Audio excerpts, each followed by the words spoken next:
বৈষম্য বিরোধী ছাত্র আন্দোলনের পূর্ব নির্ধারিত কর্মসূচি বিকেল ৩টায় থাকলেও আমরা যেটি দেখেছি তারও আগে থেকে কয়েক ঘন্টা আগে থেকে ছাত্র শিক্ষক জনতা একসাথ হয়ে এই কেন্দ্রীয় শহীদ মিনারমুখী যে মিছিল সেটি আমরা দেখেছি এবং এখানে সময়ের সাথে সাথে ধীরে ধীরে জনতা একত্রিত হতে থাকে এবং কেন্দ্রীয় শহীদ মিনারে দুপুরের পর থেকে মানুষের যে ঢল সেটি নামে এবং আমরা যেটি দেখছি বিকেল যখন গড়ায় এবং সন্ধ্যার আগ পর্যন্ত মানুষে মুখরিত হয়ে যায় এই প্রাঙ্গণ এবং তাদের যে দাবি ৯ দফা যে দাবি সে দাবি আদায় না হওয়া পর্যন্ত এখানের যে কর্মসূচি যে স্লোগান যে প্ল্যাকার্ডে তারা যেই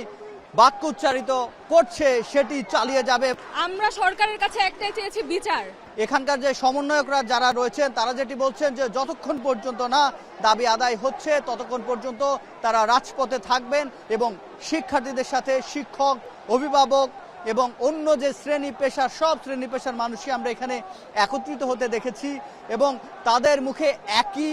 বাক্য, একই স্লোগান এবং একই কথা,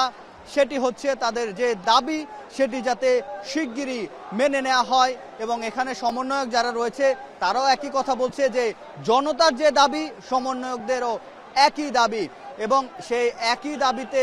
আজকে সবাই আমরা যেটি দেখেছি সায়েন্স ল্যাব থেকে অনেক বিশ্ববিদ্যালয়ের শিক্ষার্থীরা প্রথমে সায়েন্স ল্যাবে একত্রিত হয়, তারপর সায়েন্স ল্যাব থেকে শিক্ষার্থীরা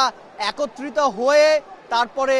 এই কেন্দ্রীয় শহীদ মিনারমুখী মিছিল নিয়ে আসে এবং এখানে অবস্থান নেয়। আসলে আমরা কিন্তু সাধারণ ছাত্র এবং সাধারণ জনগণ, আমাদের কোনো সহিংসতা বা কোনো কিছুর প্রতি আমাদের ইচ্ছা নেই। সেই সাথে আমরা যেটি দেখেছি বাড্ডা, রামপুরা, উত্তরা থেকে পর্যন্ত